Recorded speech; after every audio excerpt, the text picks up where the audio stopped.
क्या कारण है कि करोड़ों की संख्या में बांग्लादेश से लोग भारत में आते हैं, हम बाड़ लगाते हैं, वो लोग वहां से मना करते हैं कि आप हमारे आदमियों को आने दीजिए, और हम कुछ नहीं कर पाते। और भारत में 2 करोड़ नागरिक रहते हैं, हम हर एयरपोर्ट के ऊपर में इमिग्रेशन की चेक पोस्ट लगाते हैं कि कहीं पर कोई एक आदमी बिना पासपोर्ट के या बिना वीजा के भारत में प्रवेश न कर जाए। यहां पर लाखों की संख्या में, करोड़ों की संख्या में लोग आते हैं। सुप्रीम कोर्ट भी ये वो करता है कि जिन लोगों ने जो इसके लिए जिम्मेदार हैं, उन्होंने जो काम किया है वो भारत के ऊपर आक्रमण के बराबर काम किया है। हिंदुस्तानियों को हराया है तो हमेशा हिंदुस्तान के लोगों ने साथ नहीं दिया देश का, और दर्द है तो केवल इसी बात का। भारत के इतिहास में अगर दर्द केवल इस बात का नहीं है कि विदेशियों ने हमारे साथ क्या किया, उनका तो हम मुकाबला कर लेते। दुख इस बात का था कि हमारे सभी लोगों ने साथ नहीं निभाया और साथ नहीं दिया, और इसकी फीलिंग आज भी मुझे इस देश में होती है। दोस्तों, एनआरसी सीएए के विरोध में आपने बीते दिनों में कई प्रदर्शन देखे, लेकिन क्या आपको पता है कि ये कानून देश के लिए क्या महत्व रखते हैं? इसके होने या ना होने से देश अगले कुछ वर्षों में कैसी स्थिति में होगा, इन विषयों पर और इनकी महत्वता पर गहराई से बात की है पूर्व इंटेलिजेंस ब्यूरो चीफ और मौजूदा राष्ट्रीय सुरक्षा सलाहकार अजीत डोभाल जी ने। आइए सुनते हैं अजीत जी को। मैं आपको शक्ति का दूसरा सिद्धांत बताता हूं। मुझे नहीं मालूम कि यह सिद्धांत मुझे बताना चाहिए या नहीं, मुझे यह भी नहीं मालूम कि यह सही है या नहीं, लेकिन क्योंकि मैं इसको मानता हूं और मुझे मालूम है कि इसके बारे में कई लोग जिनके हायर मॉरल वैल्यूज हैं शायद न भी समझते हो या न भी वो रखते हो, लेकिन एक मेरा विचार है, चाहे तो इस पर विचार करें। सब नहीं तो कुछ न कुछ लोगों को शायद इस विचार से कुछ सोचने की और कुछ करने की प्रेरणा मिलेगी। इतिहास दुनिया की सबसे बड़ी अदालत है, इससे बड़ी अदालत कोई नहीं है। सुप्रीम कोर्ट में क्या हुआ, हाई कोर्ट में क्या हुआ, लड़ाई के मैदान में क्या हुआ, इलेक्शंस में क्या हुआ, ये सब बातें आती हैं चली जाती हैं, बाद में रह जाता है केवल इतिहास। और इतिहास का निर्णय हमेशा उसके पक्ष में गया है जो शक्तिशाली था। इसने कभी उसका साथ नहीं दिया जो न्याय के साथ था, जो सही था। अगर ऐसा होता तो दिल्ली में बाबर रोड होती है, बाबर रोड है लेकिन राणा सांगा रोड नहीं है, क्योंकि बाबर आया, विजयी हुआ, राणा सांगा हार गया। भारत की हिंदूशाही किंगडम अफगानिस्तान से होती सिकुड़ती सिकुड़ती सिकुड़ती यहां तक नहीं आ जाती। हमने किसी पर आक्रमण नहीं किया, हमने किसी के जीवन मूल्यों को नष्ट नहीं किया, हमने किसी के धर्म ग्रंथों को और धर्म स्थानों को नष्ट नहीं किया। शायद हम न्याय संगत थे, शायद सत्य भी हमारे पक्ष में था, लेकिन शक्ति हमारे साथ नहीं थी। इसलिए इतिहास ने हमें उसकी सजा दी। इतिहास ने हमेशा उनको सजा दी जिन्होंने विचारों को कर्म से और न्याय को शक्ति से अधिक महत्व दिया। अब मैं ये नहीं कह रहा हूं कि उसको उसकी तिलांजलि कर देनी चाहिए, ये नहीं है कि न्याय का अपना महत्व नहीं है, लेकिन यदि कॉन्फ्लिक्ट ऑफ इंटरेस्ट हो तो शक्तिशाली बनना ज्यादा आवश्यक है। भारत धर्मगुरु भी तभी बनेगा जब एक शक्तिशाली भारत का निर्माण होगा। जिन लोगों ने भारत के ऊपर आक्रमण किया, भारत के ऊपर राज किया, इस प्रकार से राज किया कि राज करते वक्त, जाते वक्त अपने गुलामों से कह दिया कि तुम राज कर लो, हम तो जा रहे हैं, तो यहां पर गुलाम वंश भी बन गया। अगर हम लड़ाई के वॉरफेयर के उसूलों से देखें कि किसी भी राष्ट्र की जो कॉम्प्रिहेंसिव स्टेट पावर होती है, किन चीजों से वो लड़ाई लड़ता है, जिसको हम कहते हैं कि ये शक्तिशाली है, दूसरा शक्तिशाली नहीं है, क्या वो अवयव होते हैं उसके, क्या घटक होते हैं उसके?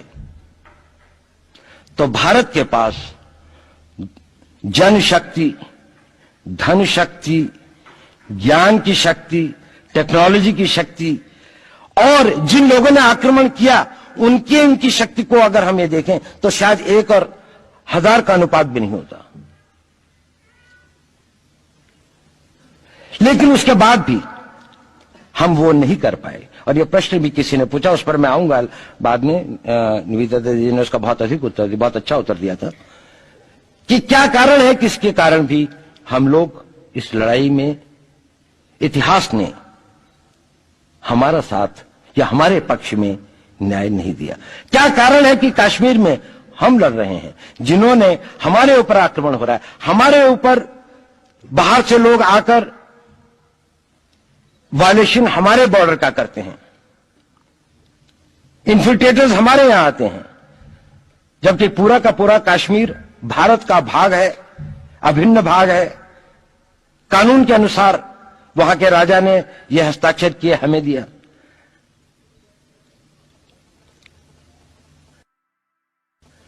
क्या कारण है कि करोड़ों की संख्या में बांग्लादेश से लोग भारत में आते हैं, हम बाड़ लगाते हैं, वो लोग वहां से मना करते हैं कि आप हमारे आदमियों को आने दीजिए, और हम कुछ नहीं कर पाते। और भारत में 2 करोड़ नागरिक रहते हैं, हम हर एयरपोर्ट के ऊपर में इमिग्रेशन की चेक पोस्ट लगाते हैं कि कहीं पर कोई एक आदमी बिना पासपोर्ट के या बिना वीजा के भारत में प्रवेश न कर जाए। यहां पर लाखों की संख्या में, करोड़ों की संख्या में लोग आते हैं। सुप्रीम कोर्ट भी ये वो करता है कि जिन लोगों ने, जो इसके लिए जिम्मेदार हैं, उन्होंने जो काम किया है वो भारत के ऊपर आक्रमण के बराबर काम किया है। और वही सरकार उस सुप्रीम कोर्ट के 25 जुलाई 2005 के निर्णय के 3 दिन के अंदर में एक नया अध्यादेश जारी करके उन सारे के सारे कानूनों को फॉरेनर्स एक्ट के अंदर में इनकॉर्पोरेट कर लेती है, क्योंकि जो वो आईएमडीटी एक्ट था उसको सुप्रीम कोर्ट ने नल एंड वॉइड कर दिया। ये सब बातें हमें सोचने और समझने की आवश्यकता है। एक कारण, मैं ज्यादा चीजों में नहीं जाना चाहता, इतना समय भी नहीं होगा, कि भारत विदेशों से इतना नहीं हारा। अंग्रेजों ने भारत के खिलाफ कोई लड़ाई ऐसी नहीं जीती जिसमें कि अंग्रेजों की फौज में भारतीय सिपाही नहीं थे। चाहे वह पहले बंगाल नेटिव आर्मी थी, 1857 के अंदर में सिखों और गुरखास ने उनका साथ दिया। जब सिखों से लड़ाई हो रही थी तो बाकी लोगों ने उनका साथ दिया। हमेशा नेटिव आर्मी उनके साथ थी। जब जब आक्रमण वेस्ट से हुआ, चाहे वो पार्थियंस थे, चाहे हून थे, चाहे मंगोल आए, बाद में मुगल आए, तो लश्कर कहां बने? वो तो थोड़े से लोग आए थे। लश्कर बने काबुल में, जिस वक्त तो इस्लामाइज भी नहीं हुआ था, लाहौर में, सरहंद में। हिंदुस्तानियों को हराया है तो हमेशा हिंदुस्तान के लोगों ने साथ नहीं दिया देश का।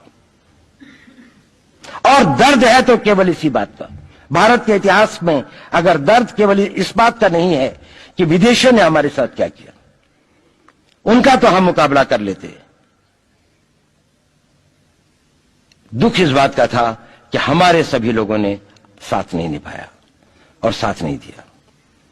और इसकी फीलिंग आज भी मुझे इस देश में होती है। और भारत को आंतरिक या बाह्य शक्तियों से जो सबसे बड़ा खतरा है, वो खतरा इस बात का है कि हमारे अपने लोग ही कहीं राष्ट्र की सुरक्षा, राष्ट्र की अस्मिता, राष्ट्र के गौरव का सौदा न कर बैठे, अपने आज के सुख के लिए अपने भविष्य को अंधकारमय न कर दें। और इसके लिए जो जागरूकता चाहिए, इसके लिए जो ताकत पैदा करनी है, वो ताकत केवल समाज के अंदर ही पैदा की जा सकती है। दोस्तों, जीवन और समय बार बार अवसर नहीं देते हैं। इस बात में कोई संदेह नहीं है कि हिंदुओं को छले जाने में, छल कपट में, हिंदुओं के साथ हुए अन्याय में पढ़े लिखे हिंदुओं की खामोशी ने बहुत बड़ा सहयोग किया है। हजारों की तादाद में बांग्लादेशी घुसपैठिए देश में आए, हम खामोश रहे। 5 लाख से अधिक कश्मीरी हिंदू पंडितों को मार मार कर भगा दिया गया, फिर भी हम खामोश रहे। खैर, अब तो कश्मीर धीरे धीरे जिहादियों के जंगल राज से बाहर आ रहा है, लेकिन अभी भी वहाँ हिंदुओं के लिए, सनातनियों के लिए बहुत कुछ किया जाना बाकी है। इसी तरह पूरे देश में सनातनी बहुसंख्यक होकर भी दोयम दर्जे के नागरिक बने हुए हैं। अभी उनमें बहुत सारी जागरूकता और चेतना की आवश्यकता है। जैसा कि अजीत जी ने बताया कि इतिहास केवल शक्तिशाली को ही याद रखता है, ये न्याय और सही के साथ नहीं रहता। शायद यही कारण है कि हमारे इतने सिद्धांतों के बावजूद भी हम पर उन बौने राजाओं ने राज किया जिनके मजहब की बराबरी कभी भी सनातन धर्म से की ही नहीं जा सकती।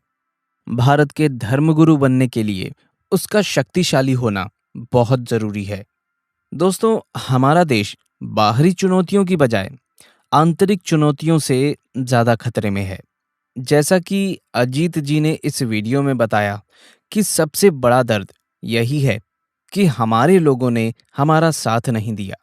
तो दोस्तों, अब वक्त आ गया है कि हम सच को समझें, सच को जानें और देश को आगे की ओर ले जाएं। आपने अजीत डोभाल जी को सुना।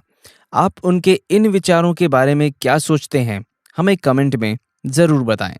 और ऐसे ही निडर और देश प्रेमियों के विचारों को सुनने के लिए हमारे चैनल प्रखर हिंद को अवश्य सब्सक्राइब करें। मिलते हैं अगली वीडियो में। तब तक के लिए नमस्कार, जय हिंद, वंदे मातरम।